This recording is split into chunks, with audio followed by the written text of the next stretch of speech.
Hey, thanks for coming out tonight. We have definitely paid the water bill, so we've gotten plenty. We continue to pay the water bill, so we're glad that that's paid, and we can be here tonight in the wet. But thanks for coming out tonight. We have just we're going to do a short little devotional talk tonight, and then we have 4 different presentations. You're welcome to ask questions anytime in middle of it, or we'll also give time at the end of each presentation to ask questions as well. So feel free. This is just a come and go type of question and answer thing. We're going to be talking about different topics, but we just want to hear your opinions as well. I read recently this text in the Bible. I was reading it for something else I was doing, and I was thinking about it on the way over here. Luke 2. It's one of those texts that you read at Christmas time before you let the little kiddies open their presents, right? And they're all going, "Come on, Dad, hurry up and read that," right? But I still read it in front of my adult children when they're around, and this is something that we read, right? "And it came to pass in those days that a decree went out from Caesar Augustus that all the world should be registered. The census first took place while Quirinius was governing Assyria. So all went to be registered, everyone to his own city. Joseph also went up from Galilee out of the city of Nazareth into Judea to the city of David, which is called Bethlehem, because he was of the house and lineage of David, to be registered with Mary, his betrothed wife, who was with child. So it was that while they were there, the days were completed for her to be delivered. She brought forth her firstborn son and wrapped him in swaddling clothes and laid him in a manger, because there was no room for them in the inn." And then the very next part is when the country shepherds see the angels, right? And they see the angels and they say, "Glory to God in the highest." And, I think it's really, anybody here been to Bethlehem? A few of you been to Bethlehem, okay. Yeah, I've been to Bethlehem. I've been there twice, actually. And, of course, that whole area is an area of turmoil and segregation. There's giant walls that wall off parts of Bethlehem, and you have to go through these giant gates because it's under Palestinian control and stuff like that. So it's kind of interesting. You go into the supposed place where they say that Jesus was born, in this dark cave underneath a church that's there, and so you can't really get a feel for what it's like because they've built churches and stuff like that. But I've always thought of Bethlehem as kind of a dumpy place. I remember when I was there, it's like this isn't much of a town, and especially 2,000 years later.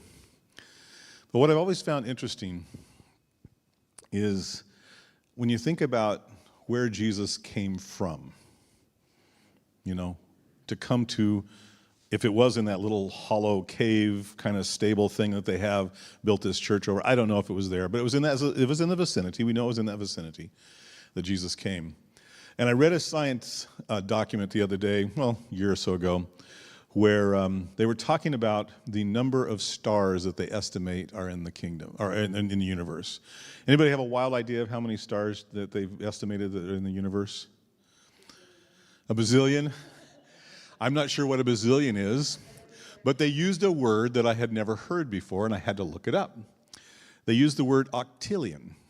Now, some of you are teachers, so you can look this up with your students, but they says there are 40 octillion stars that they estimate. Now, I don't know how they counted those, but they have their scientific statistical way of counting these things.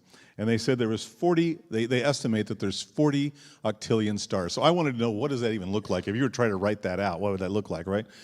And so it basically, if you take the number 40, and then you put 27 zeros behind it, that's what 40 octillion stars look like if you were to write it out.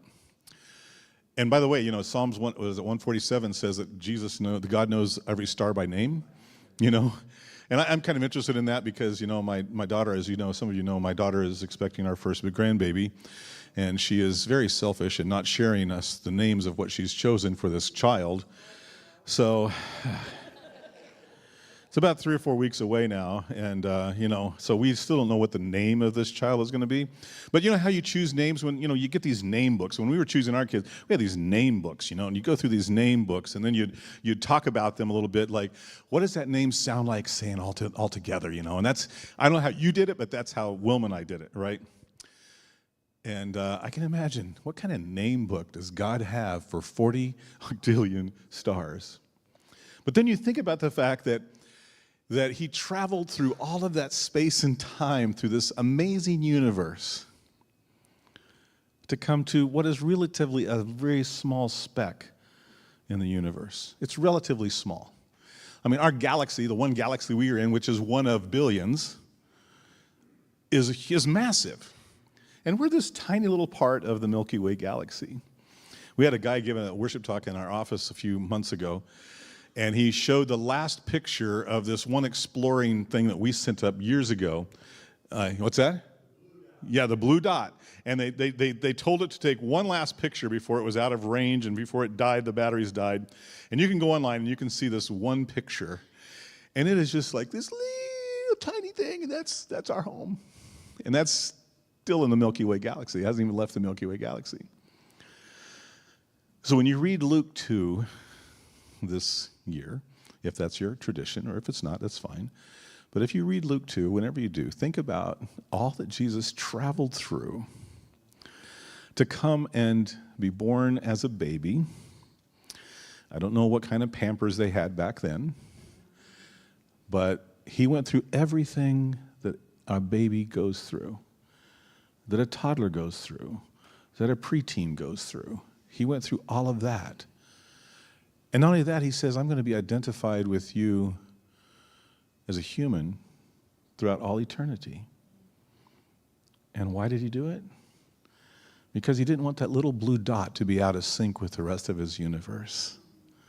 And to me, that makes the meaning of the story of Jesus even so more significant in my mind when I think about the magnificence of that kind of a dedication to say, that little dot, I want to do whatever I can to save it. So I want to share that with you as you think about Christmas and you think about the sacrifice that Jesus did for you. So let's pray. Lord, thank you so much for traveling through this massive universe. We don't know where heaven's at. We don't know a lot about this universe. We're learning things about it all the time. But we do know that we are a relatively small little part of it that got out of sync with your will and with your grace. But you said, I'm going to bring grace, and I'm going to bring that to this place. And the only way they'll understand is if I live among them and walk with them. So thank you for that, Lord. Help us to gain it, accept it, and gain a new understanding of you each and every day. In Jesus' name, amen. All right, I want to share a few things tonight. I'm going to talk a little bit about a couple of the things that we do. I share a little bit about the mission statement of the conference. I'll go back one time. You see these four little boxes there. These are some of the four categories that we've tried to operate everything in. Adventist education, we'll talk about it. Michelle will talk mostly about that. Coaching leaders and helping leaders become better in their local church. Total member involvement, helping members to be involved in their local church. And spiritual growth in a lot of different ways. And I'm going to talk about how we've kind of focused that into two basic areas, at least in the part that I'm going to share. Before I do that, I want to just share our mission statement that we've operated under for about 10, 12 years or so. Our mission is to reach Western Washington with a distinctive Christ-centered Seventh-day Adventist message of hope and wholeness, encouraging all to become fully devoted disciples of Jesus. And our vision is to create an environment that encourages the reflection of Christ in every member, ministering together to reach our communities with the everlasting gospel of Jesus Christ and his soon return. We're Adventists. You can tell we're Adventists by reading those two things, right? And that's what we like to focus on as Seventh-day Adventists. Our core values: we value seeing others through the eyes of Jesus. We value reaching lost people. We value godly character, transparency, excellence, transparency, and integrity. And we value spiritual growth and discipleship. So those are the things that we've tried to, we try to measure ourselves against those things. And if you would like to measure us against those things, that's very important as well. And I remember one time we were sitting in a meeting and somebody says, but we value transparency. I'm like, that's good. We got it. We're going to tell it. We tell it even when it's bad news, right? And that's what transparency is. So I want to share something that I want to be very transparent. The NAD came up with a few years ago, back in 2017, 2018 or 2019, we becoming aware of it in 2019, of some metrics that they've put together that they said, hey, let's start somewhere and put together a dashboard for how conferences are doing and how churches are doing. And so they came up with this dashboard, and I'll explain it just a little bit, but one of the things that we saw is that we all knew this was a problem, but now we measured that it was a problem.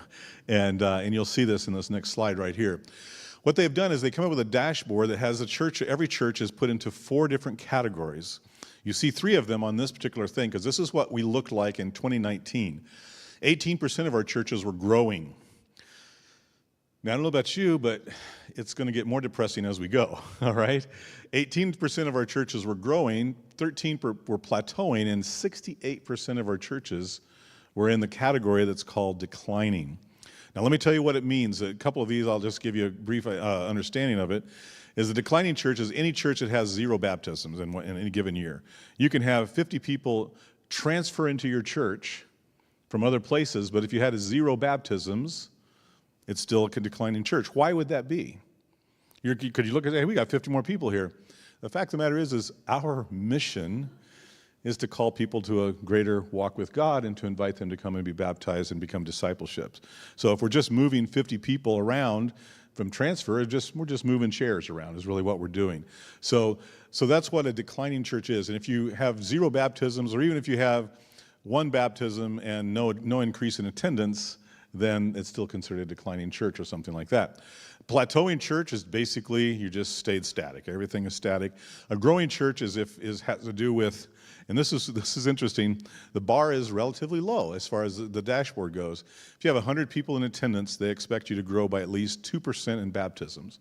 So 100 people, it's not even based on membership, it's based on attendance. So I use 100 because my math is not that good. That's what we have Jerry for. And so, 100 people means you have what? 2 baptisms, right? And you have to grow to 102 in attendance. Simple math, right? That's the minimum of what is considered a growing church. There's a 4th category that you'll see coming up here in just a minute that has to do with what we call a multiplying church. And that is a church that has planted another church, is the mother church to another church within the last 5 years. Okay? So that's where we were in 2019. All right? 2019, we looked at that and said, that's not good. And that was before COVID. We said, that's not good. And so we started to say, okay, we've got to come up with some prayerful plans of how we are going to address especially that 68%, okay? So we started coming up with plans, and then this happened. COVID comes along, and we have 2020, and our statistics at the end of the year returns like, oh man, 83% in decline, 7% plateauing, and cool that we did still have some churches that grew. Now, I'm not making excuses for the churches, but I am going to say that was the first year of COVID, and a lot of the churches didn't know how to count all the people that were online. And so this does not include the online thing. And so I, even though that's not good, I'm not trying to make excuses, I'm trying to at least explain some of the discrepancies that happened in the first year of COVID, okay? So you don't understand. But still, we're saying, okay, we're now in the middle of COVID. We all have to pivot. We have to do different things. A lot of churches did some wonderful, amazing things during COVID. Other churches, worked really well with online stuff that weren't doing before. So there was a lot of change that was happening in that year. And a lot of it was good. Some of it was a little scary, but a lot of it was really good. I mean, there was churches that should have been online all along. And now, hey, guess what? We can do this, right? So the next year is still in COVID, but we're back down. We're at least 2% less than we were in 2019 because we still worked hard on saying how can we deal with this declining church. So it's 68% were in decline, 19% were growing, and guess what? We even planted a church in the middle. We actually planted 2 churches in the middle of COVID, and so that was pretty cool as well. And we said 15% of our churches plateauing. But we continued to work with this, and I'll share a little bit about it in just a minute, what we continue to do, because we're saying, I don't believe that this is God's will that we have declining churches. We are here to do the mission of God's work, to share the message all around, right? This is what we're supposed to do. So, 2022, did any of this work? Well, here's the 2022. It went from 66% to 45% in decline. Still not a great number, but still much better than what it was. Praise God, right? Multiplying churches, we continue to have those. We had 39% were growing, and only 10% were plateauing. So that is, I can't give you 2023 stats because obviously we're not at the end, and I don't know what that is yet. They have figured out now that you can do it quarter by quarter, and I saw the third quarter reports that Randy showed me, and it actually looks a lot like this, which is a little bit depressing. But I still know that there's a lot of churches that haven't reported different things yet for the fourth quarter. So that is one of the areas that we said we have to focus on church revitalization. Yeah, Kevin. Yeah, I have a question now. As far as these numbers, are they in relationship to the year before? Yes. So COVID, a lot of things crashed. And then if you have the number of people that are coming back to church increase, and that would shift this way. Yeah. Now wait a minute. You said that does it reflect the difference between? No, it actually. I said that wrong. It's actually just what every individual church is doing. So I don't think it.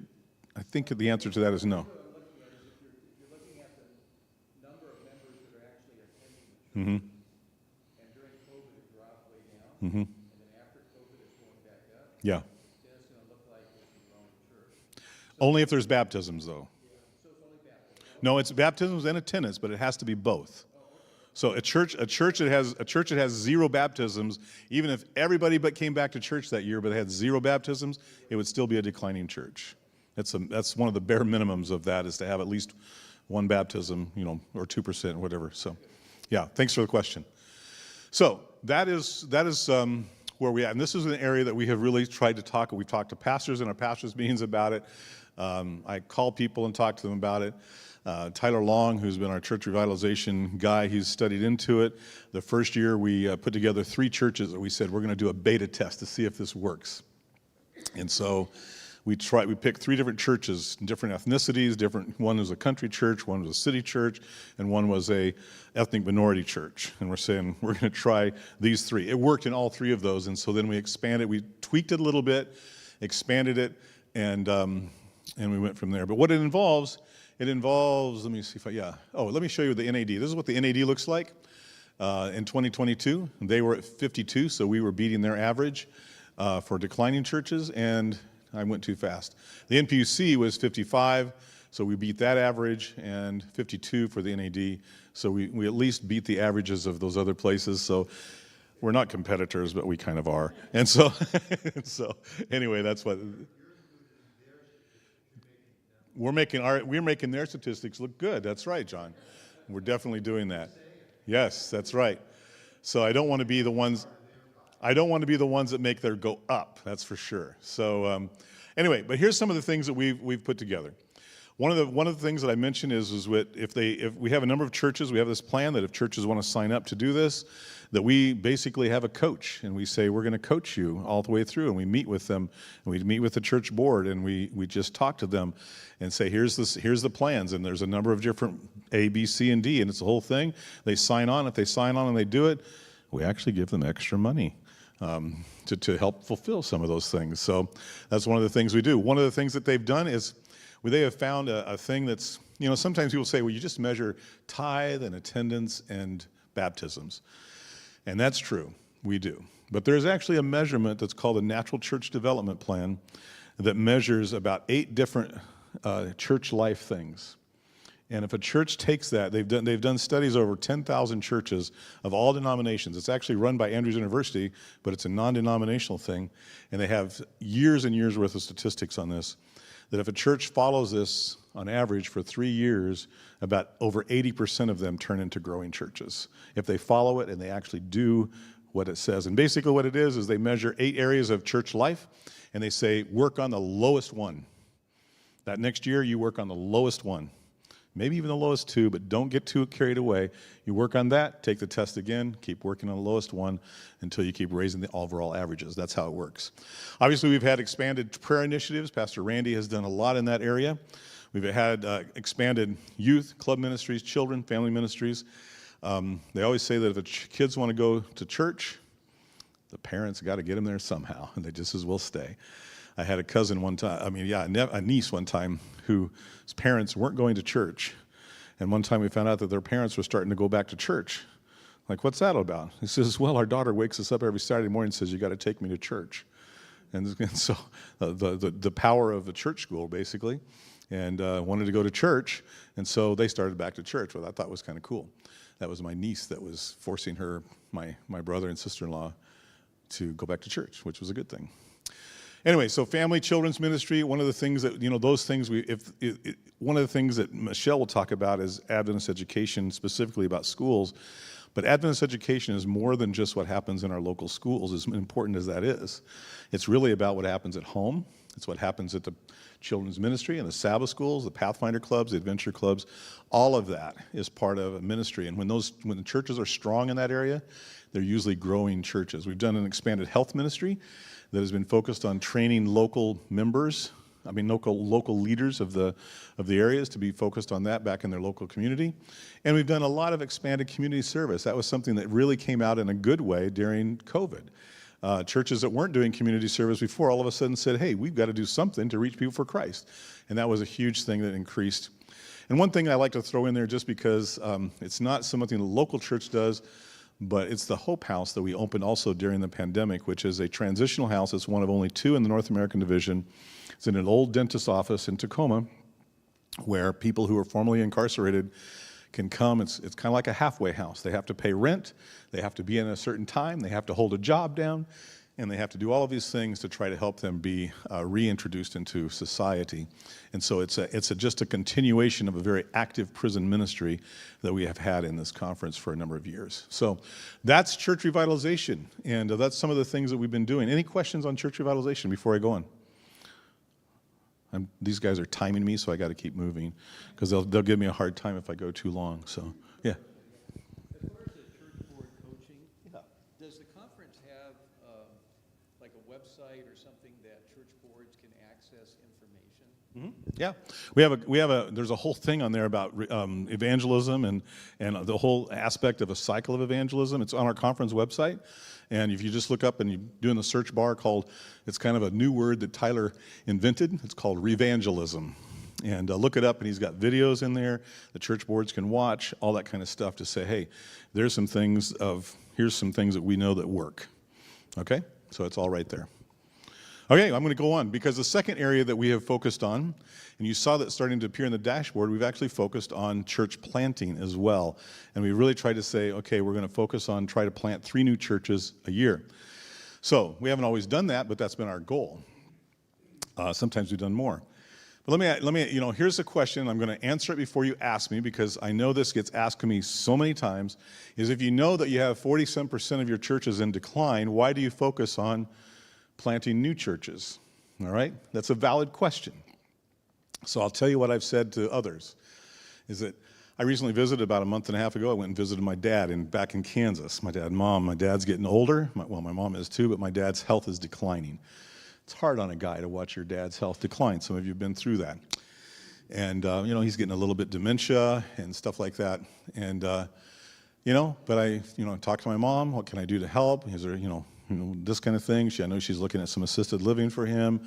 You want to move into my house with me? Whatever. We'll do whatever it takes to help my dad, right? And, I've offered all of those kind of things. But having said that, some of you also know that just up this road is my daughter in Silverdale. And she's about to have a baby. Now, my question is just because my dad is ill, should I tell my daughter to not have any babies until my dad gets well? You see my point? You see, just because we have churches, and we spent way more time and effort and money in church revitalization, but that doesn't mean we should stop having babies. And the fact of the matter is if you look at the church plants that take place, you have far more people that are developed into leadership from church plants, because they may leave a church where they weren't maybe in head leadership, or if they leave the church that were in head leadership, other people have to develop into leadership where they leave, you see. And so you have a higher percentage of baptisms and a higher percentage of discipleship that takes place in church plants. It's not to say we shouldn't take care of the other churches out there, because we have. But that's why we've gone to church plants. So let's take a little quiz. You've listened to me talk, so now I'm going to see if you know these things. So how many churches, companies, and groups are in the Washington Conference? Anybody have an idea? A, B, C, or D? This is multiple choice questions. They're the great kind of questions that I like when I was a kid. Anybody have an idea? A, okay, we have an A. We have a C back there. Anybody else want to take a stab at it? A, B. Anybody for D? Nobody has D. It's there it is. It's C, 123. We have 123 churches. And that's what we have. So let me go. For the Washington Conference to minister, this is according to the NAD statistic, and I haven't even told you, so you just have to take a guess. For the Washington Conference to minister to everyone within its borders, how many churches should we have? I'm sorry? D, 250. Whoa, I love the optimism. That's good. What else? Anybody else who thinks? We should have 200. And what the metric is that the NAD says we should have, in order to really truly reach your community, you should have one church for every 25,000 people. And that's kind of what they ask us to do. So, you know, that kind of gives us kind of where our population is in our territory, 200 churches. We have 123, so we have a little ways to go. In the past 6 years, how many church plants have there been in the Washington Conference? How many want to say 5? What's that? You're sticking with C, huh? You're doing what I did when I had no clue. I was just like, C, it's got to be C. It is D, 18. 18 churches in the last 6 years have planted. Now, here's a real question for you. How many different language groups make up those 18 church plants? 2, 3, 6, or 8? You are correct. It is 8. We have the most recent one is a Chinese church that meets in Kirkland. At the Kirkland Seventh-day Adventist Church, they have a room where they grew a Portuguese church, and the Portuguese church moved out because they grew, and now the Chinese church has moved in. We also have one that doesn't even count in here because we haven't officially recognized it yet. There's a Haitian French-speaking group that meets in one of our churches, but there's only about 12 or 13 of those. They're still trying to build their core and that kind of thing. But one of the things I always tell people is that historically, a lot of these churches that have a specific language group, many of them eventually over 20, 30 years turn into English churches. Because guess what? The people who needed that specific language, they kind of age out, and their generations come in behind them. We have at least 5 churches in this conference who are at ethnic church, so to speak, but they all speak English. You know, the Filipino church. We have 2 churches that came out of the Korean churches that are all in English now, and they're inviting anybody to come, even though about half of them, each one of them is Korean. They still invite anybody to come because they speak English. We have 2 churches that came out of the Spanish churches that are all English speaking, you know. And so this is what starts to happen, especially if there's a slowdown of immigration. Right now we have an explosion in the Ukrainian side because of refugees coming from Ukraine. We have one church that's specifically Ukrainian. The others are Russian-Ukrainian, but the one church that's specifically Ukrainian has like 300 people, and it just planted like 3 years ago. And it's just busting at the seams and you know, that type of thing. So that is a little bit about church planting and what we've been doing in church planting. And these are these little black spots that you see up there, black push pins that you see up there. These are the areas of some of the highest density that we said we'd like to plant a new church in those areas. Okay? That's not to say we're only going to plant a church in those areas, but that is where we would like to plant next. We're working on a church in South Hill right now. We've worked with a mother church. We're working with a mother church. Issaquah is the other one of the black push pins that's up there. And Pastor Randy, when he was at the Renton Church, was building a core group for that are still working to try to maybe plant a church in Issaquah as well. Any questions? What should be the focus going forward? Anybody have any idea? What's the biggest need that you guys see? And is there something you can say, man, the conference should just stop doing that? That's the dumbest thing ever. Don't do that anymore. Questions? You're stunned into silence. All right, Randy, you're up. Okay, go ahead, Greg. Okay. And I need to have some ideas of what I can do to light a fire under the rest of the people in my congregation. Yeah. Can I just be really forthright with you? All right. A few years ago when John Friedman was the conference president, he and I used to argue about a certain church in this conference, not yours, just so you know. And he and I would argue about this church in a friendly way. We weren't mad at each other, but we would just argue about this particular church. It's a church in a very similar size, actually a smaller town than what you're in right there, much smaller. And it's like, why are we wasting our money? I asked the question, and it's not a bad question to ask, but he's like, you never know what might happen. You just never know what might happen. Well, that particular church got, and it's not pastor-based. I'm not saying it's pastor-based. I don't believe that at all. But there was a change in pastors, even though it was only a part-time pastor. That pastor has been there quite a few years now because he's working another job as well. And that church is full on Sabbath morning. That church has built a fellowship hall because they couldn't hold anybody in the fellowship hall they had. The last time I went there, the time before that I'd gone there, and I'm like, everybody's kind of looking a little older even than me, and I'm getting kind of ancient, my kids tell me, I was surprised at the stage of that small church filled with kids. And I look at okay, so what was the key? What was the key? And to be honest with you, it was really starting with a real spiritual focus. Started with a real spiritual focus that the pastor brought to the table. And there's the people were receptive for it. But then there was a deep involvement in the community, and just getting, there was non-Adventist pastors starting to come to church there. And, hey, let me check this place out, and becoming friends with the pastor. And I could give you a lot more details, but I'm just telling you, I don't want you to be discouraged, because John Friedman looked at me and goes, see, I told you so. And I told him, John, you were right. And I could tell you another story about another church similar, of also a size of town that's smaller than even where you're at. Same song. That particular church, one year we said, this was when John was here, that church says, hey, we're going to start praying for one baptism a month. And they had it by the end of the year. They had it because they said, that is our prayer focus this year, is we're going to pray for one baptism a month. Now, they didn't fill the baptistry every month, but on average, they had 12 baptisms by the end of that year, which was something that had never happened in that little church ever before. So, there's ways to do it. And I believe that every I'm a small town guy. My town that I grew up in, my parents, I went to 600 people. They've had the same 600 people there since I was there.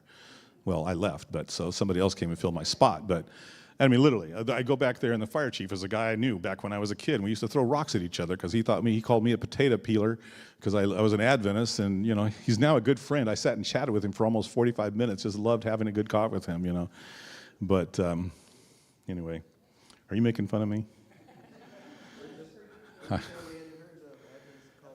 Yeah, the potato eaters, potato peelers.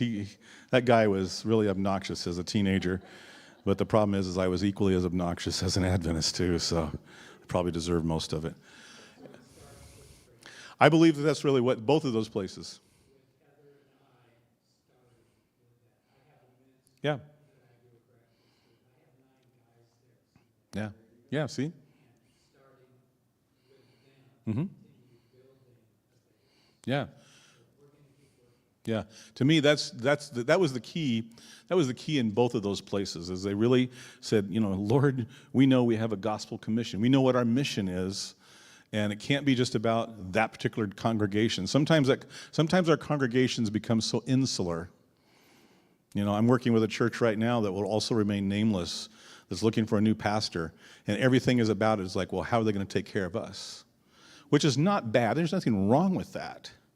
But I was chatting with Randy about it just today. There's nothing in what they want of how this church is going to reach the community. It's just like, well, he's got to be able to do this, and got to be able. There's no gospel commission in any of their requests. So I got to meet with them next week, and we're going to have a little come to Jesus meeting. Thank you. I appreciate it. Any other questions? Good question, Greg. All right, Randy, you're up, buddy. By the way, if you've not met Randy Maxwell, this is our VP for administration. This is his first time doing some of these, so. Yeah. But this is the third time this week. Don't put it on autopilot. I know, right? We're going to talk about membership.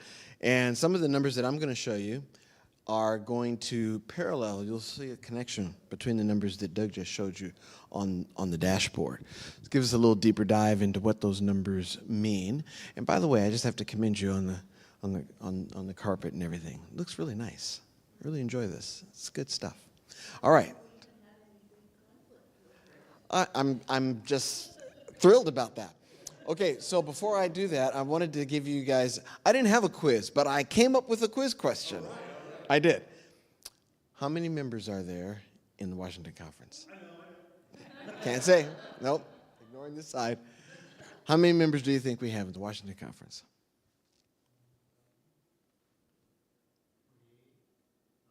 About 28,000? 125,000. Wow. Okay. Let's go. Anybody else? A thought? 25? 45. All right. Well, let me just show you. As of the third quarter of this year, 23,954. Okay? Yeah, 125. All right, that's something to pray about. Okay. But you can see kind of where the conference has hovered over the last 6 years. 2018 is the final year of the previous quinquennium at 23.7. So notice we've hovered 23.7. The lowest was 2021, 23.6. Okay, you see the pandemic reflected there. Rebounded sharply in 2022, 23.918. And like I said, as of the end of third quarter of this year, 23,954. I'll show you where we are year to date in just a moment because we've surpassed that. Baptisms and professions of faith. Again, you see 2018 as we ended the previous quinquennium, 509. And then 2019 was a banner year, 599, which is interesting to me, Doug, because that was also on the dashboard a year where we really tanked in terms of declining. But our baptisms were way up at 600. 2020 took a dive, 311, started climbing back in 2021, 449 in last year. And then this year, inexplicably, we can't really understand that, we declined again back to 2020 level. But again, this is only through third quarter. We haven't had the fourth quarter come in, and fourth quarter is really active in our churches for evangelism. So we don't have those numbers factored in. Churches reporting baptisms and profession of faith. So how many churches do we have? 123. But we only have 77 reporting baptisms or profession of faith. And if you calculate that, that really factors in to the dashboard that showed about the declining churches were about 45%. You only have about 60% of churches reporting baptisms and professions of faith. So it matches. We kind of plateaued there, 76, 77. Membership attrition. So we lose members by death. They're missing or removed. And 2021, I guess because all the churches were shut down, they decided to clean the books, right? And so 416 were reported missing, 185 deaths, 76 removed. And then 2022, far less missing, only 4.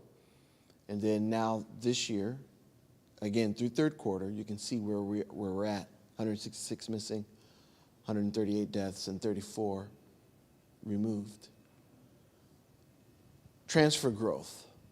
Over the last 6 years, only one of those years, previously, 2018, was in the positive, where we gained more than we transferred out. But now you can see in 2023, we're on the plus side again. And so far, we have gained more than transferred out. This is the rate of growth. How fast are we growing? 2021, again, pandemic year, 2020, 2021, you see we're taking a precipitous slide down even into the negative. That's the rate of growth. But then a sharp rebound, almost a full percentage in 2022. But our rate of growth has slowed. So we're down a little bit so far in terms of just the rate of our growth. Now this is the good news.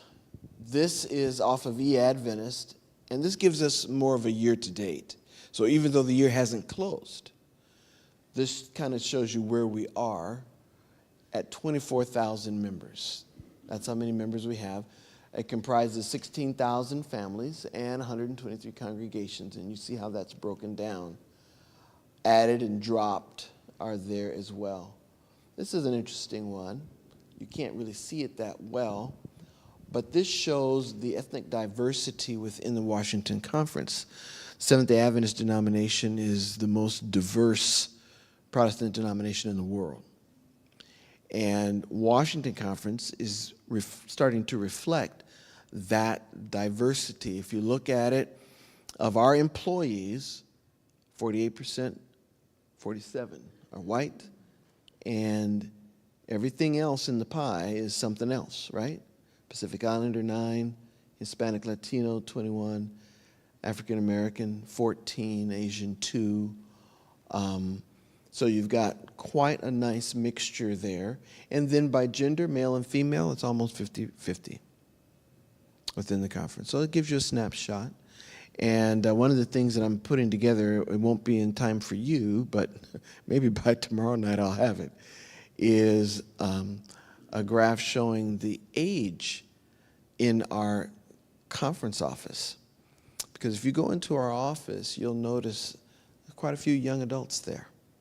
Young adults in responsible positions. And I'm guessing that it has really helped pull our average age down, even though these guys are pulling it up. They're pulling it down. So there's a youth movement going on there, and that's intentional, and we're excited about that. So anyway, questions about membership. Anything you saw there tonight that you'd like to dig down deeper into? Questions about? Yes?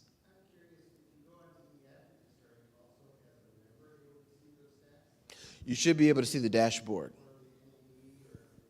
Yeah. If you go into eAdventist, you'll be able to see this. This is the current dashboard. And you should be able to pull up like the churches and their demographics. You know, some people have different accesses based on, you know, membership versus church clerk versus pastor, that type of thing. Yeah. Okay? Yeah. On the next slide, which group is actually growing the fastest? With it, not in, as far as employees, but as far as with diverse groups? Is Hispanic group growing the most rapid as far as within membership of the church? Do we know which group is? Those numbers are pretty much reflective across the conference. So your Hispanic, Latino is going to be the fastest, but we've also seen quite a uptick in Pacific Islander, and of course our Ukrainian, Russian population is also increasing. I happen to only know this because I chatted with him today. Our Hispanic coordinator said that this year you saw that we're at, what was the number, about 300 and some so far this year? Yeah. They're at 176 of those 300 of the baptisms for this year. So Yeah. that's just the Spanish churches, so that's 18 or 19 of those, many of which are new church plants. So, Right. but that's not the whole picture because there's a lot of activity in the fourth quarter. Like we said. So those numbers they're going to change. Unfortunately for the session, by policy, we can only really bring as of third quarter of the previous year. We'll share the good news, but we have to report where we stopped in third quarter. Any other questions? Yeah.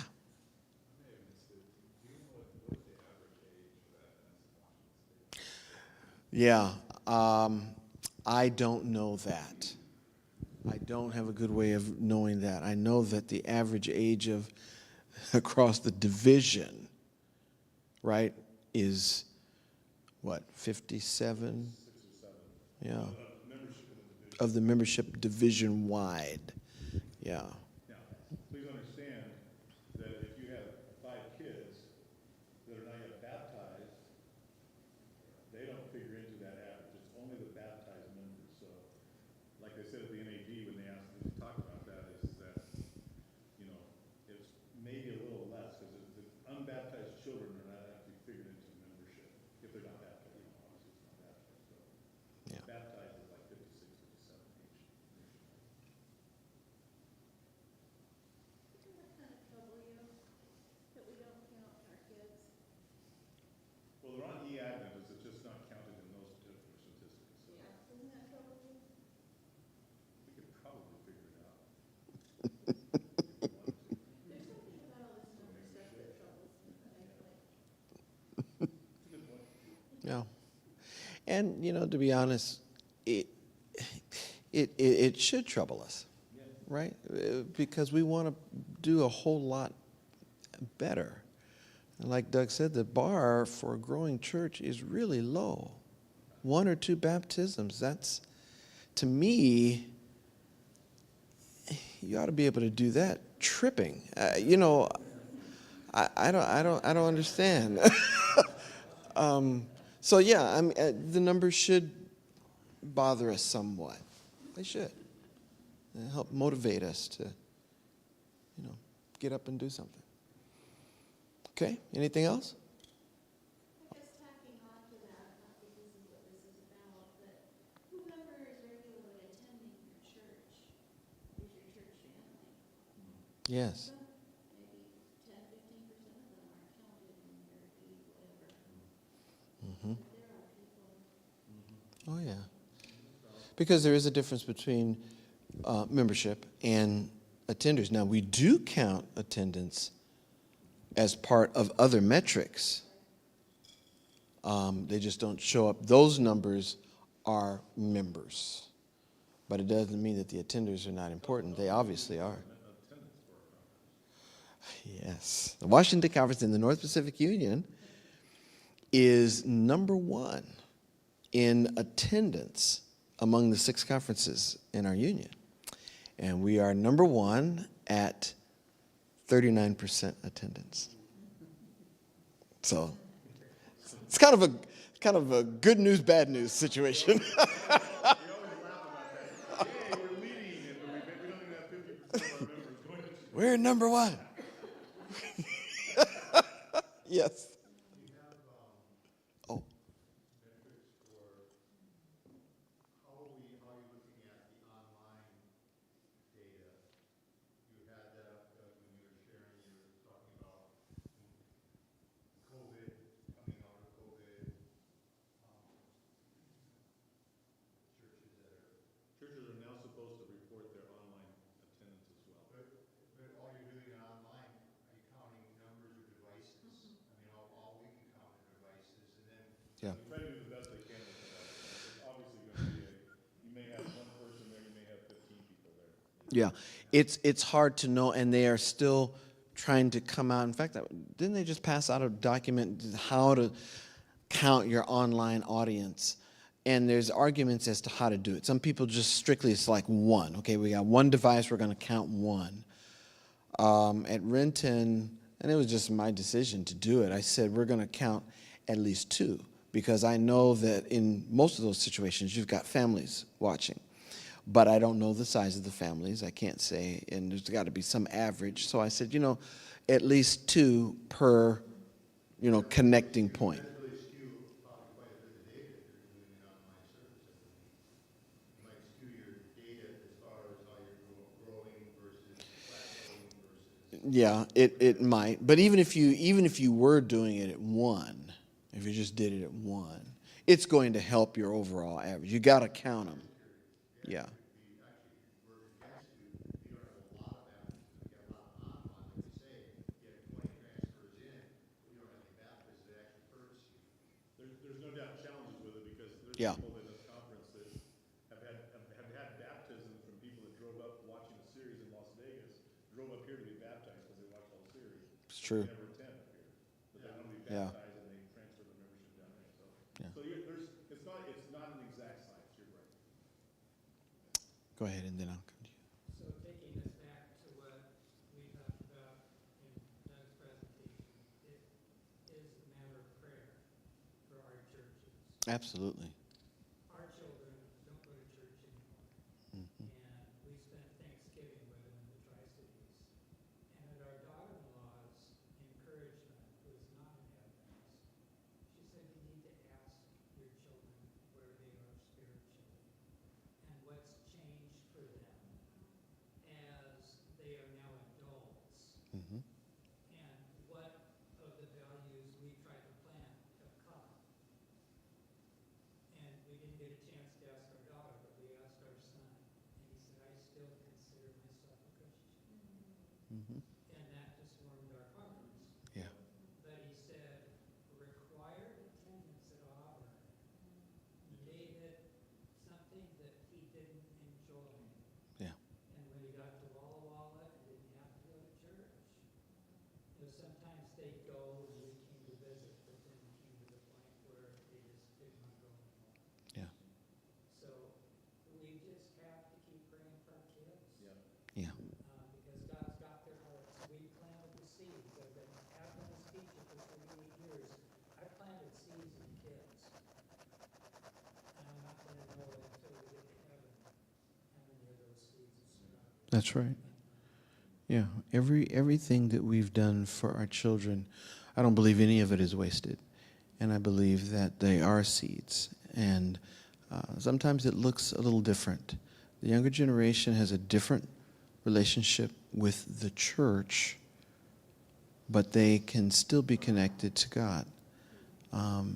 It's different, and we have to learn about those ways. That's a very good conversation to have with your kids. Yeah. I hear from some of the kids that they don't want to come to church because they're not relating to it.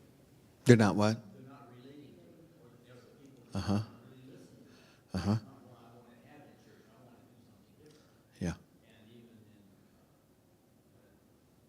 they might not come, if they don't want to come to church, are we asking them why they're not coming? And what can we do?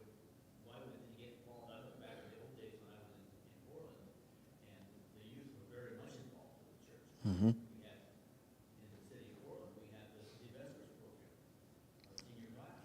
Yeah. Every year we had that, and we enjoyed it. And it was, brought people there. Right. And I don't know what's happened, I'm a little bit out of that now, but it's something that I see and hear that, you know, people really don't trust us, or they don't understand us, or it's not for us. Yeah. The other question we had is, on your membership, you mentioned that, well, we've got 39% attendance. Of that membership, then, how many of that 21,000 or 23,000 don't come, but they're on the rolls, they're members, but they don't come to church? Mm-hmm. Maybe not even interested in church. You've got a good percentage of that. I used to visit some of the members, even in our church, and they were members, you know, why invest in one of your rolls? I don't know. Mhm. Not interested. They were still on the rolls, or some of them want to be on the rolls because that's what they do. Right. It's interesting when you start digging into these things. These questions that you're asking here, we would love if there were agenda items on your church board meetings. These questions need to be on the agenda at your church board and church business sessions because you need to be wrestling with these questions. So many times our church boards, you know our agendas, and they're filled with, things that are happening in the church. We need to replace a water heater or, whatever. But these questions are what need to occupy more of our time. And if we gave more attention and thought and prayer to them, I think we could see some progress really being made because it's legitimate. And you're right, a number of the people who are reported as members are missing. Most of, across the division, and Adventist churches are no different. Coming out of COVID, attendance is about 30% down. And our numbers reflect that as well. So, some of those people are online. We understand that. But what are we doing to reach out to more people who aren't, in the building or affiliated with us? So those are great questions. Appreciate them. Talk about them on your boards. Okay. Fascinating topic, Randy. Membership. What's that? Fascinating. Thank you. I think the three of us are the warm-up act for the main event over here on my left. You just look around the room. We've got a college professor back here. We've got a Board of Ed member here. We've got an academy board member. We've got a teacher. We've got a principal. So anyway, hey. They didn't come to see us. I know. So hey. Her presentation has all the heart. Yes, exactly. Exactly. She's got the heart. So we'll run through this, and then we'll get to Michelle. But I want to talk to you a little bit about blessings. Okay, God has blessed us tremendously. Some of us realize it, some of us don't, but He has blessed each of us tremendously. And in turn, He has asked us to bless others. And I can tell you that the good folks of the Washington Conference have been richly blessed, and they have blessed their church, in turn blessed their schools and the conference as well. So I'm going to have a quick little report on that about our finances. We're going to talk about activity through the month of September. And here's the tithe for the month. In the first column there, you can see we've had $2,152,000 in tithe for the month of September compared to a year ago. That's a $514,000 gain in tithe just in 1 month, okay? That's outstanding and doesn't happen very often in those large of numbers. But if you move one column over, you'll see the year to date, we've received $17,111,000 against $15,440 a year ago. So we're up 10.82%, or $1,671,000. That's an unbelievable blessing for us, okay? God has been very good. We put this to a prayer an awful lot. Just today, today, this is Monday.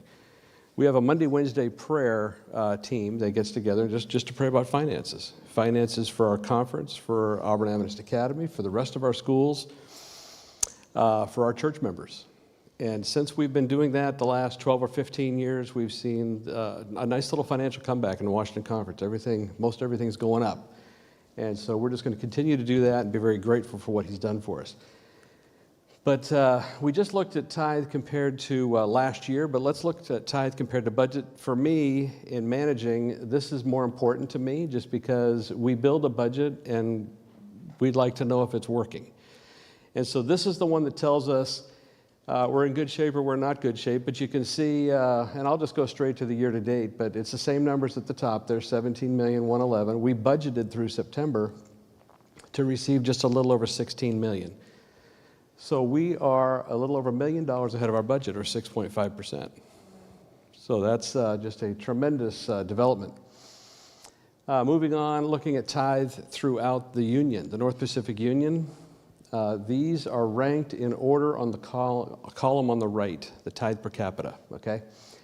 Washington, we're in 5th place out of 6 in this union. And I struggle with this a little bit because we have one of the higher cost of living areas, not only in this union, but in North America. And so I think that's a little lower than it should be. But anyway, you can see that every conference in this union has a tithe gain this year. There's only one conference in the whole North American division, Rocky Mountain Conference in Colorado, Wyoming, that does not have a tithe gain, which is incredible.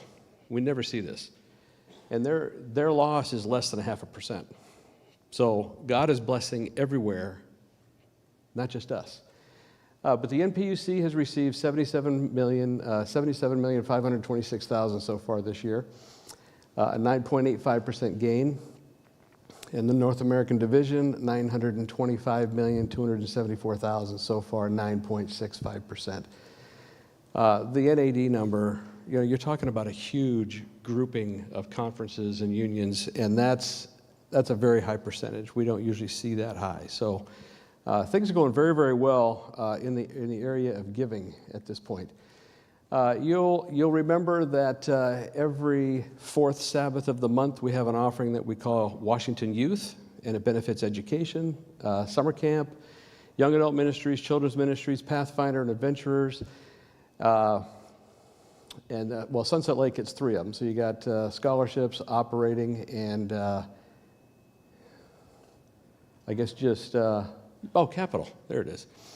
Anyway, so this offering has been a real blessing too. This offering is ahead of budget by about $15,000 or $20,000. Through September, we received $117,000 so far this year. You can see by the color code which departments get them in which months, and you'll see the top one, education, they get it 6 times, because it's by far the biggest thing that we're doing for children's ministries, for young adult ministries, is our schools.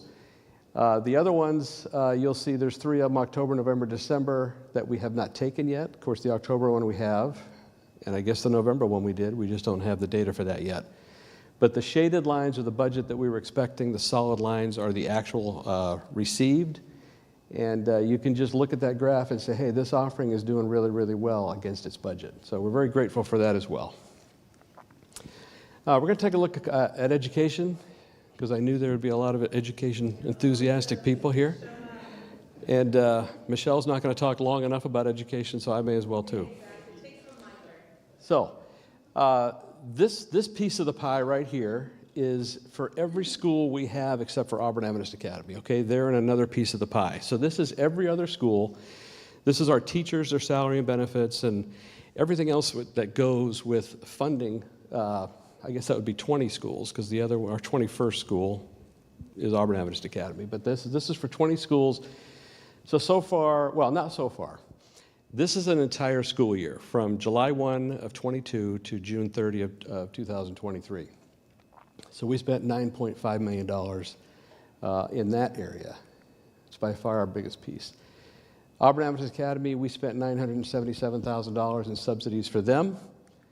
And then we sent our teachers on an outing. Once every 5 years, we have a teachers convention, a national teachers convention.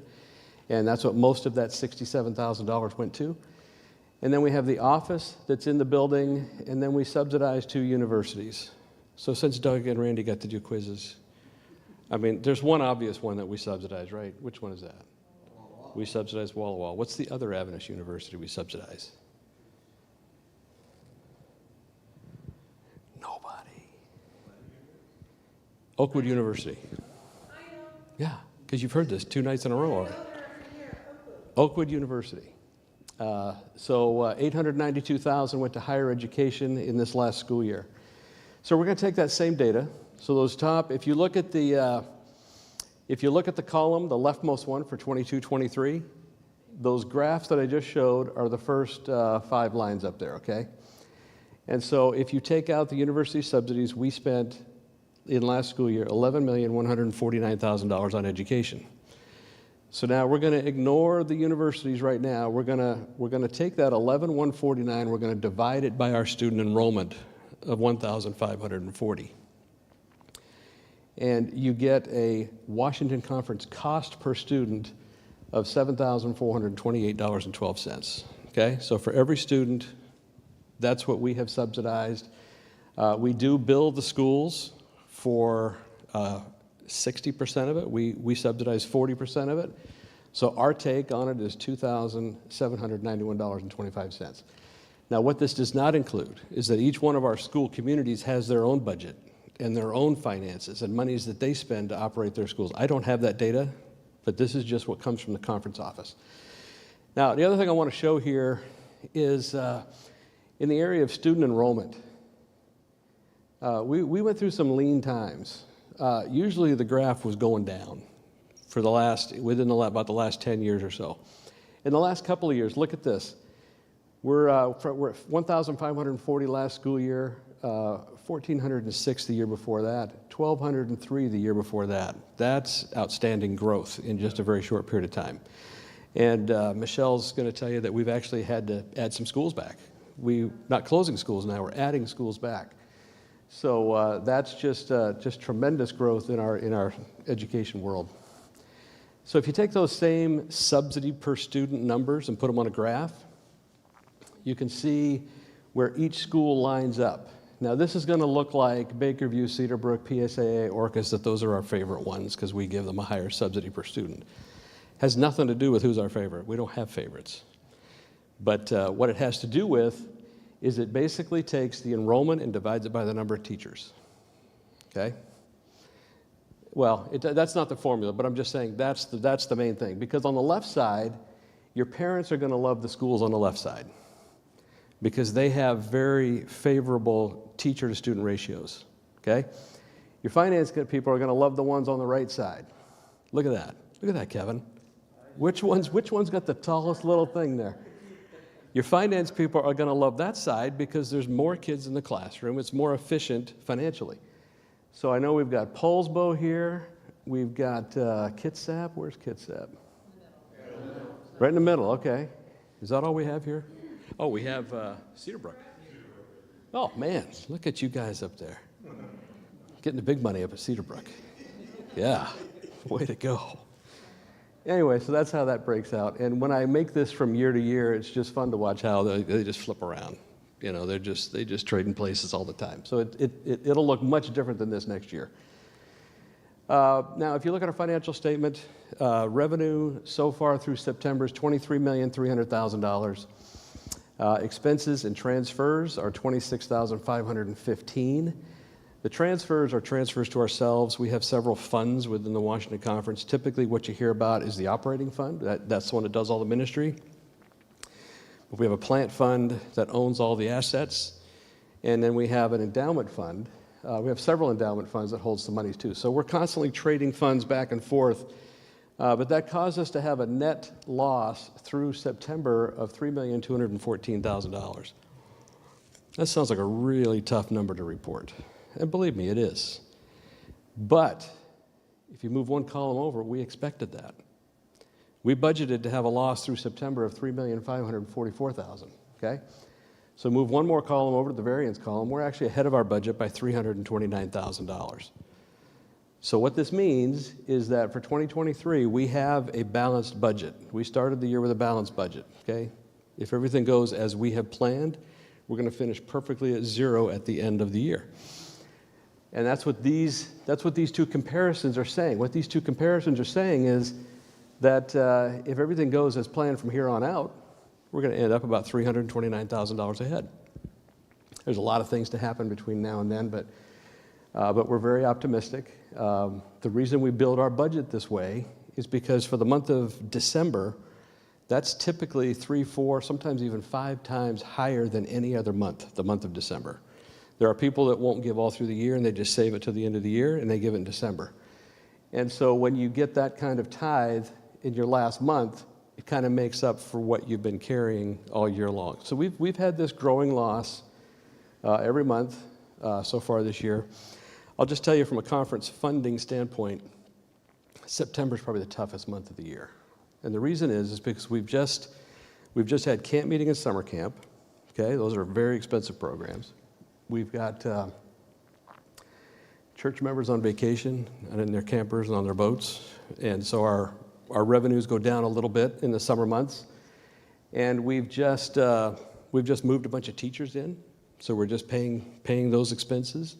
So a lot of things add up in September. And there's also 2 months in the year where we don't collect any revenues from our schools for the teacher billing. And that is July and August. And so September's kind of a tough month for that. But we know that December's coming, and we're fairly confident that, as it's happened in past years, December will be a very large month, and it'll cover up some of those losses. But what gets us through, what gets us to be able to carry that loss is that we have reserves on hand, okay? Because we've had to pay out things, and we had to have at least $3.2 million so far this year on hand to be able to pay this, okay? So it's very important to have reserves. It's not our goal or our mission to hoard any money, or to collect money, to save a lot of money. We try to stay within a metric that's given to us by the North American Division as to how much we should have in reserve. And we actually have not met that metric. We're a little bit short still on our reserves, but we have to have a fair amount of reserves to get us through here. And then when the tithe comes in December, it kind of just fills that back up. So Anyway, that's all I've got for tonight. And I just want to thank you for your participation in your church. And God has just been blessing us just incredibly, and we're so grateful for it. So, you have any questions at all? Yeah, I was really surprised by the Oakwood thing, and I don't mean to be any, I know it's so far away. It's in Alabama. All right, here's the deal with Oakwood. In the North American division, there's a university, at least one university in every union in the division, okay? Ours happens to be Walla Walla. So 3% of our tithe in the previous year goes to Walla Walla. Now, there are, everywhere else but the West Coast, there are regional conferences with African American churches in them. We don't have them on the West Coast, but every other union has them. And so their tithe does not go to their local university. It all goes to Oakwood University, okay? And so as we have African American churches in our conference, their tithe goes to Oakwood. Goes to Oakwood. It does not go to Walla Walla. It goes to Oakwood. So that's why. So our subsidy to Oakwood, it's really only about $28,000 to $30,000, just because. Right. But why? Yeah, it's Alabama. It's very, very far away. So, but that's the explanation for that. Yeah, you bet. Look, she's raring to go. I'm ready. This is also Michelle's first round. This is my very first quinquennium. First time I said that a couple nights ago, I was all over the place. It was like at least 6 syllables. You did, and now I try to use it at least once every time, so I don't forget. So. It's a lot of practice, but yeah, definitely. So, and one thing, just to tag on to Jerry too, and that is with Oakwood, it's really nice because we go back there, we try to go back there at least every year to interview there, and also Walla Walla. And we also try to hit Andrew, Southern, Southwestern, Lincoln. The only thing that is unusual about other union schools is they're a little territorial. So when Doug and Wilma went back there last month, you pretty much had to sneak in at night to talk to the pastors and the teachers, because they're kind of like, you did sneak in, took a few out to dinner, but they really are very territorial. So Oakwood is always so accommodating. They're always like, come, please hire. And they do a magnificent job in their teacher training. So it's really nice we have 2 schools that we can go freely to and not have to slip and sneak through the borders and be like, no, we're not here to talk to education. I don't know what you're talking about. So, as you spoke about earlier, it really is about our kids. They are the next generation. They're the next generation of our leaders, the next generation of our pastors, of our teachers. They really are the lifeblood of our church. So, of course, all that we do, train up a child in the way he should go, and when he is old, he'll not depart from it, which I know as also parents of 3, 18, 22, and 25-year-old, mine too, struggle with church and where to go and to find their place. And it gives Chip and I a lot of peace to know we have done all we can. As their parents when they're young, we still keep praying for them. And as the gentleman suggested too, it's making it where it's something that's kids feel like they belong. So, as with all of our departments, our schools and our education really believes in relationships and really believes in pouring in as much as we can for our workers. So we have a team. Ron Jacobin is associate superintendent, and then Wilma Bing, who I know you have seen and worked with quite a bit. Joel is out at Cedarbrook and at Poulsbo as well. Wilma has taken the Peninsula schools too. So I'm always a little jealous when I'm at a board meeting or ADCO or something, nothing personal. It's very fun to go to ADCO meetings. But when Wilma's out at all your small schools, that really is the lifeblood of what we do here. So very proud of our schools and of our boards. So as was mentioned earlier, we have 21 schools since the last quinquennium. We now are working on our 4th reopening, and that will be next year. And that is Bakerview, we opened back up a couple years ago. Enumclaw, this last year we opened up. Deeply Rooted Nature School, we're interviewing someone next week, and then we're in talks with another church that has a school there for Tacoma. So that's pretty good growth. I know that in the last 5 years to have 4 schools open when our sister schools within our union are closing schools due to not finding teachers or not having board members that are willing to pour in, or church communities like you guys do pouring in, the finances and the time and the energy and prayers. It really does make a difference. So we have 125 educators. This is a picture of the team as most of us out at Rosario last spring in service, and just had a wonderful time. We really do believe in excellence and quality, but also in relationships. We know how hard it is to be a teacher, so we want to do all we can. So I'd just like to say, Joel, thank you for your work across the street. We're so happy to have you here. And also, Greg, I want to call you Craig. That was so weird, Greg. And I've known Greg a long time. We've prayed together a lot too. Greg, I'm so sorry. Greg, for many years of Adventist education too, he's been a real pillar. So thank you so much. And for the board, those that serve on the boards, I know Pastor John is over at the school a lot. And so it really is worth the investments. We probably have close to 300, 350 once you add in the aides, the janitors, those that serve the kids that we have here. Our 6-year enrollment, we always kind of like, do you guys remember what is the church membership here, about how much that was? About 24,000. We have these marks, and they just made 24,000. Last year, we were able to push up and over the 1,500 mark. We're hovering a little under it, but it's very interesting because opening enrollment's different than closing enrollment. So we're right around the 1,484, maybe even a little more, because it changes daily, it seems like. So.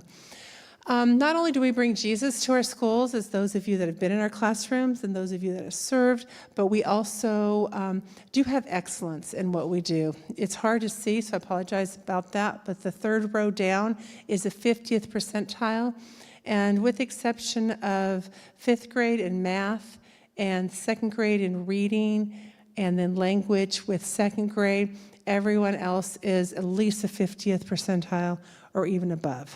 So that's really something to be proud of, that we can hold our own. It's always been kind of, yes, we have our kids go to Adventist school, but are they really getting what they need? Are they getting the excellence in the math and the reading? And the answer is yes. And nationwide, we have seen a dip, especially in reading after COVID. We have a lot of gaps nationwide. Public schools, our friends at other private schools have seen a similar dip, and we're trying to be very intentional to make sure that we fill those gaps. So, speaking of COVID, Greg lived through COVID with us, and Joel, you did back in Colorado, right? Back with COVID, so it definitely was a very difficult time. Most of our public schools around the area closed the rest of 2020 and really had a hard time opening 2021 up. But I know Greg did packets and got those kids learning. I know the school across the street did too. Polsbo launched between packets and remote learning and just did all they could. And we are very intentional about the long-term impacts about these kids to make sure that they have what they need in math and reading, language, and the gaps. And also mental health. We've seen really an incline in just kids struggling, more anxiety. So we're trying to be very intentional, bring counselors in, work with programs for our teachers, so make sure that their kids are getting what they need, emotionally, spiritually, mentally, physically. So. EADS grant, I can't tell you how many hours Mr. Resick and I, yes, please. As far as the mental health issues, struggles, do we have any idea as to why we see a seemingly increase? Is it because of electronics that people are using, social media, those types of things? Or, I mean, do we really know at all? We don't with the mental health as much. I mean, there's a lot of theories out there. There is a direct correlation between the reading going down and the increase of electronics, so with that in that area. But I know that with mental health, a lot of kids that are big gamers and stuff don't have the social interactions. And I know that has played. And I think that just COVID too is hard on just our society, and we're seeing those effects too. Yeah, the isolation. So, yep. Eanes was a great blessing. Normally, when you hear funds, state funds, we kind of shy away from them. Title I, Title III, different title funds. Because we definitely don't want the government overstepping or oversight. And we definitely don't want to open our doors and say, yeah, we'll take your money. Come on and tell us what you want us to teach. Because that's what makes us distinctly Adventist, is our curriculum, So we heard about this, ran it past our lawyers, checked it out, and we were really happy. $22,000 Greg worked on helping us get, and that's a lot, and what a blessing. Greg, what are some of the things that your school used it for? Computers, iPads, more hands-on, project-based things Yeah. that the kids could actually use and work with. Nice. Yeah, $22,000 is a huge amount to the budget, and Polsbo, $20,000 as well. Do you remember what some of the things that you guys got in Polsbo?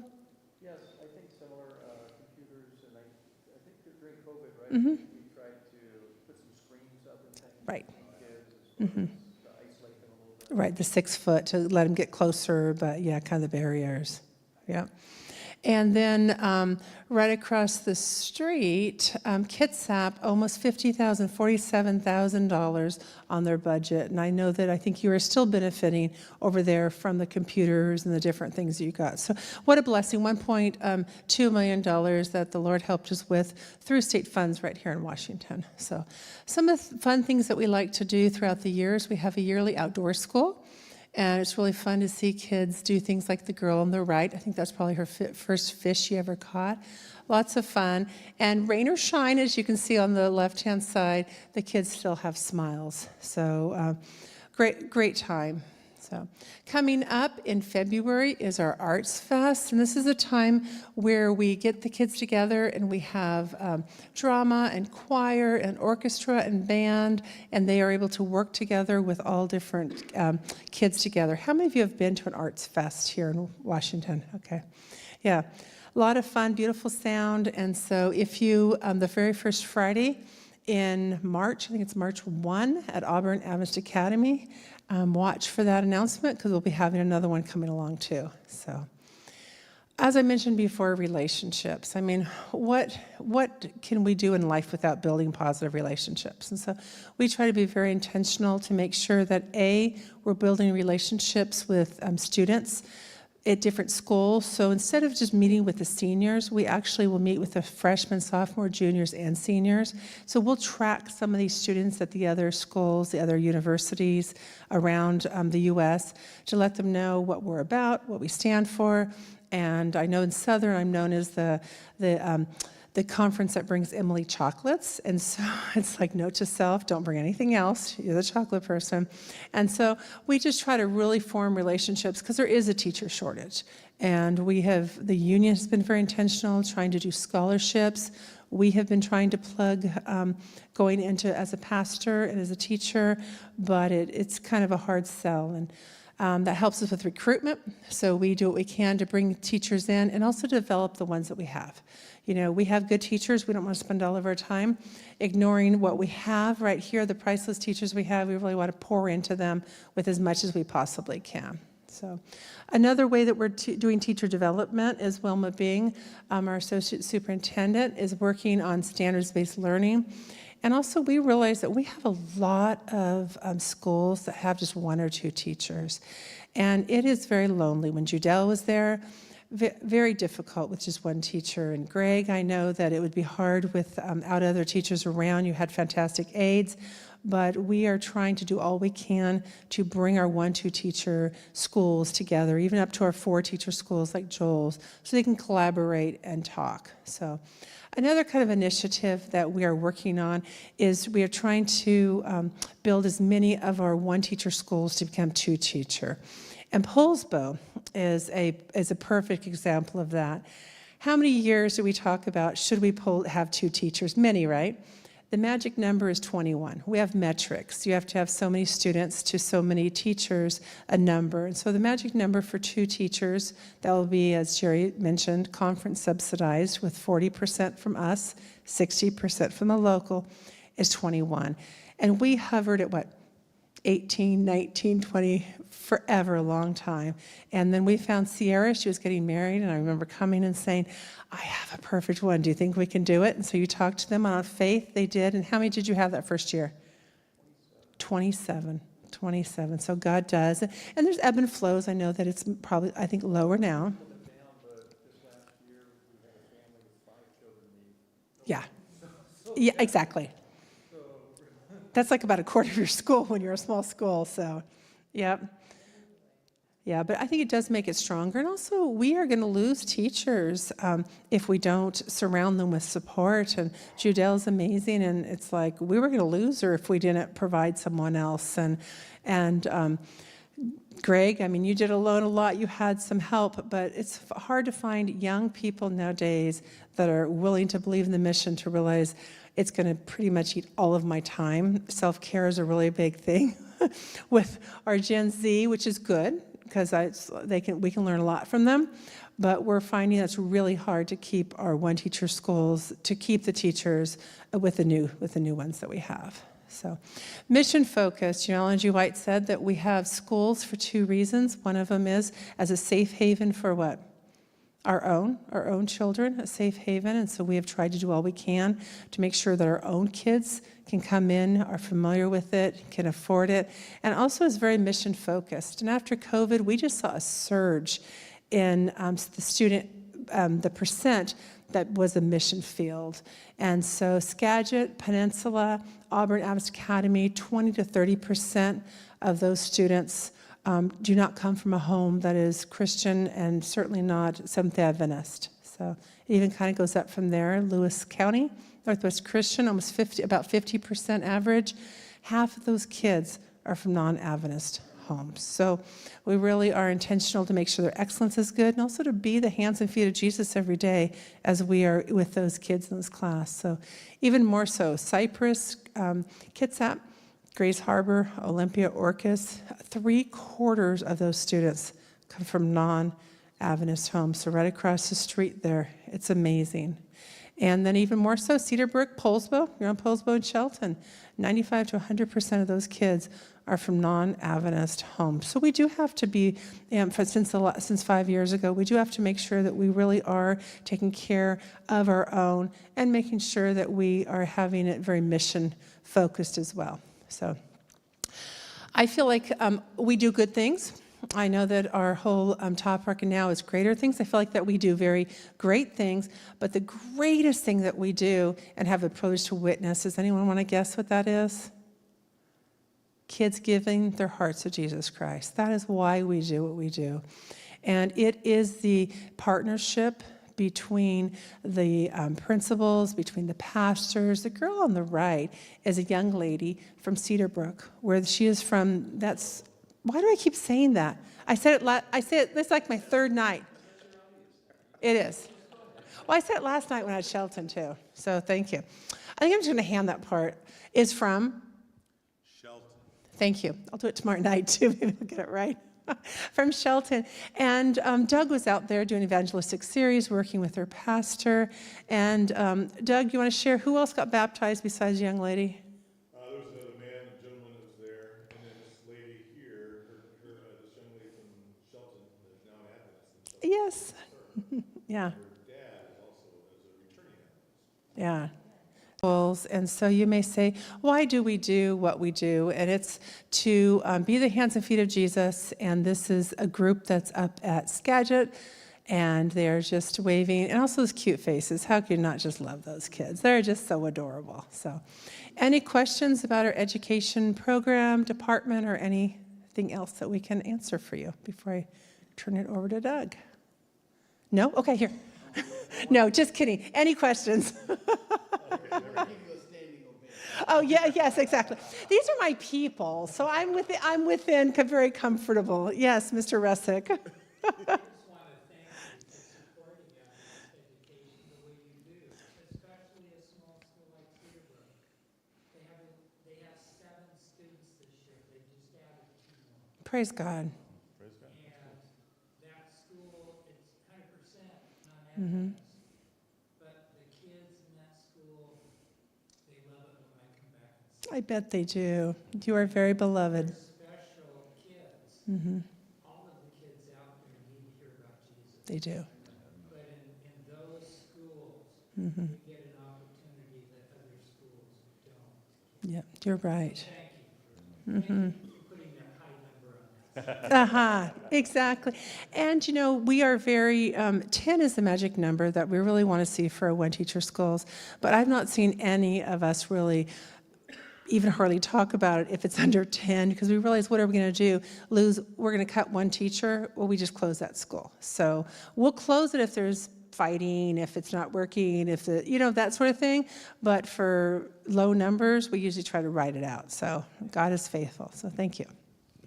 Another question back Oh, yes, sir. This is something that also we're trying to invigorate. So we just started this last 2 years. We're in our second year of our English language program. English is a second language. That's great. Hispanics coming, where the kids know English, but the parents don't. Yeah. This is adult learning. Yes. Yeah, that's brilliant. And so our goal is to try, and of course we have our homeschool school, is to feed the ESL into the school. And there's been a little bit of interest, but that's our goal. And I would just encourage, I think there's a potential throughout the conference, or the division for that matter, to have, there's all these feeders that we have from evangelism, Right. public evangelism, but the schools have I think would be a great magnet. Mm-hmm. Some of these, and I don't know how you market that, but I just wanted to know that. Yeah, and you know what, you're kind of referring to how do we bridge these activities to our school.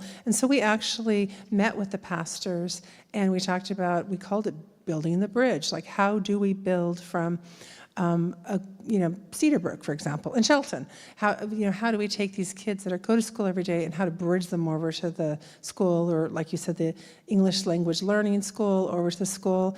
And other than just building friendships and being present and, having their positive relationships, are there things that you have found or you've heard that might work? Well, we actually coincided having our ESL classes when we're having a fall festival. Smart. And so Yep. there's that opportunity just Yep. come on over right after class and bring your family. So Yep. it's being creative. Yeah. No, it's so smart. We also have a very high population. Yeah, and Valentine's. We had the Valentine's program at school, a big program, so we got a lot of our ESL kids That came over. in no other way was connected with the church or school. Nice, and just came for that. Yeah, so I think it's about being intentional with opportunities.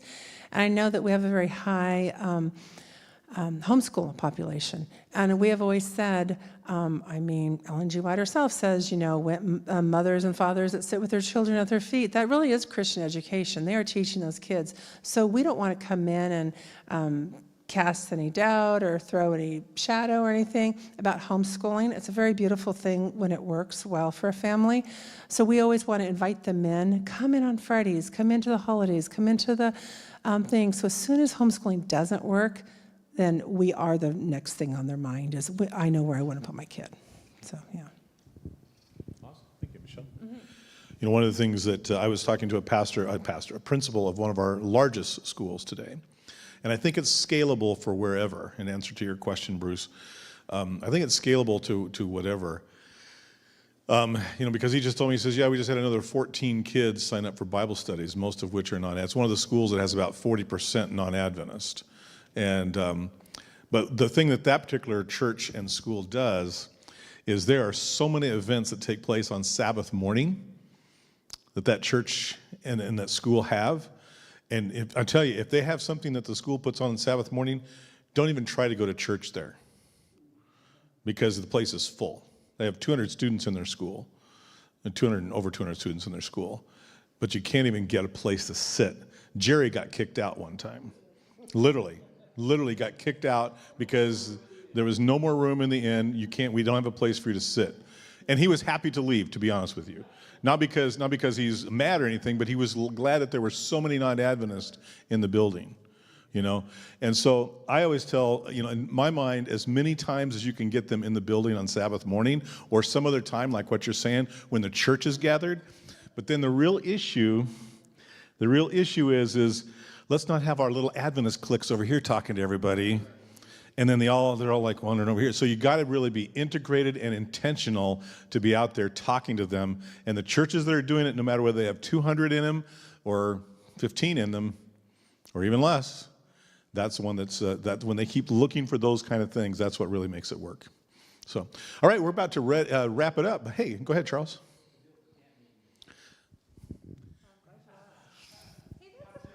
Did you see how smooth and seamless? The dates are June 17 through 22. So we didn't go back to 2 weekends, but we did add a day. So it's a full 5 days now. We start on Monday night and then go through to the weekend. Okay. So no 2 weekends, but it is an extra day.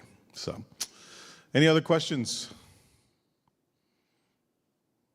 You're all stunned silence. Go ahead, Heather. How can we promote these town hall meetings better? I only happened to find out about it because I looked at the conference website Friday night. Yeah. It was not promoted anywhere else. I couldn't find it in the conference newsletter. I couldn't find it in the church bulletin. It was in our e-newsletter. I know that. And John promoted it. Pastors were asked to promote it, but, pastors are the gatekeepers of their church, and so sometimes they do and sometimes they don't. So, we asked them to, and I wish... I think there was at least one. It may not have been in multiple ones, but I think it was at least one. We could probably do more in the e-newsletter to make sure it's there. That's a good question. That's a good comment. Thank you. Yeah. Kevin. Yeah. Sure. Yeah, constituency session is coming. It comes up in May 5. Yeah, Sunday, May 5, Cinco de Mayo. We might even have Mexican food that day. You never know. Even though if you talk to people from Mexico, they hardly celebrate Cinco de Mayo, just so you know. That's an American thing, apparently, a United States thing. Exactly. I think it's really not about Mexican food. I think it's about the people who like to drink. So to be honest with you, session starts. So we've sent out all the. I'll give you the brief Reader's Digest version. Every church and every school has been instructed to choose delegates, and those delegates' dates are coming up very soon, right, Randy? As far as having them turned in, yeah, today. So, and there's a formula for how many each church gets based on size. Every church gets at least 2, and then there's beyond that. There's based on the size of the church.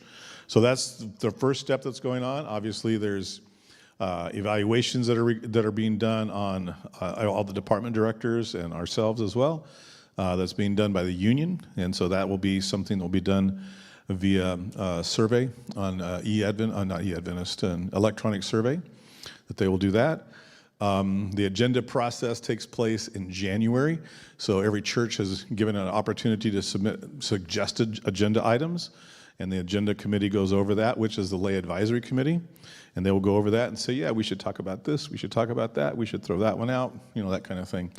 And then in March, every church was supposed to also nominate a person one of their delegates to come to what's called the large committee.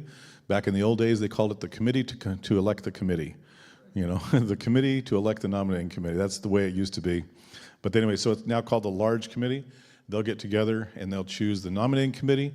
That will be sent out to all the delegates that says the nominating committee is going to meet on such and such a day. If you'd like to make a suggestion or talk to the nominating committee, you're welcome to do that. And then that happens in the month of April. 3 weeks before session. Yeah, 3 weeks before session in April. And then the session takes place May 5. That is the Reader's Digest version. And I'd be happy to send the Constitution for your reading pleasure if you'd like to be put to sleep quickly. Does that answer your question?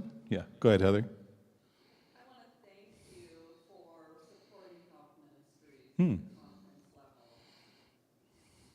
really means a lot to me to see the conference being willing to support Alita and her leadership and the other things that are being done to revitalize churches through Health Ministries, because we know it is entering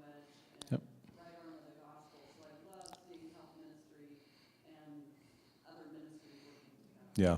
One of the things we tell all the departments that we've said is, like, guys, we want you to work together, collaborate across department lines, first of all, but also to figure out what you're doing is not just something to, hey, let's all get together and have a big rally, which there's nothing wrong with those things, but to say, how can what you do go back to the local church and make an impact there? In other words, not just come here and, hey, we heard a great speaker or whatever, which is important, but we also say, here's some tools now that here's how you can do it and scale it for whatever church size that you have. So Alita has been working on that. All departments have really been trying to do those types of things.